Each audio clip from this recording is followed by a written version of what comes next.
পায়ের ঝলকে major league সকার মাতিয়ে দেওয়া বাংলাদেশি বংশোদ্ভূত কেভান সুলিভান যদি হামজা চৌধুরীর মতো লাল সবুজের জার্সি গায়ে জড়ানোর সিদ্ধান্ত নেন, তবে কেমন হবে? নিশ্চয়ই ভাবছেন, এটা কি আদৌ সম্ভব? যে কেভান কিছুদিন পর ইংলিশ ক্লাব ম্যানচেস্টার সিটিতে যোগ দেবেন, তিনি কি সত্যিই বাংলাদেশ ফুটবলে আসবেন? এখন এমনটা মনে হওয়া স্বাভাবিক হলেও অদূর ভবিষ্যতে বিশ্বের নামকরা অনেক অরিজিন ফুটবলার বাংলাদেশের হয়ে খেলতে রাজি হবেন।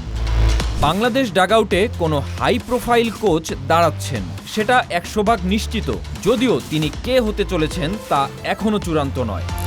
তবে রোজারিও মিকেল দৌড়ে অনেকটাই এগিয়ে আছেন, আর সত্যি যদি তিনি দায়িত্ব নেন, তাহলে বড় বড় নামগুলো বাংলাদেশের হয়ে খেলতে দ্বিতীয়বার ভাববে না। আরও বিস্তারিতভাবে বলা যায়, রোজারিও মিকেল যখন দায়িত্ব নেবেন, সেটি ইউরোপীয় গণমাধ্যমের ফ্রন্ট পেজে জায়গা করে নেবে।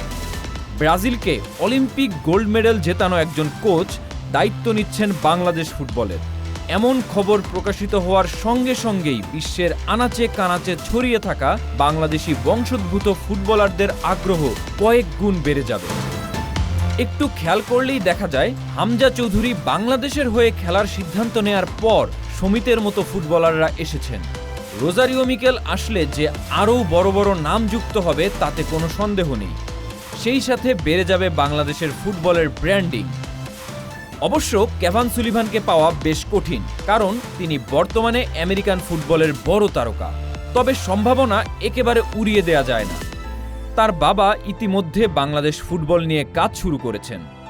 শুধু সঠিক ব্র্যান্ডিং নিশ্চিত করতে পারলে লাল সবুজ জার্সিতে কেভানকে দেখার স্বপ্ন পূরণ হতেই পারে। যদি শেষ পর্যন্ত কেভানকে পাওয়া নাও যায়, তবু তার মতো অন্য তারকারা যে আসবে তা নিশ্চিত। বিশেষ করে ফুলহামে খেলা ফারহান আলী ওয়াহিদের মতো ফুটবলাররা, যারা বর্তমানে ইংলিশ প্রিমিয়ার লিগের দোরগোড়ায় দাঁড়িয়ে আছেন।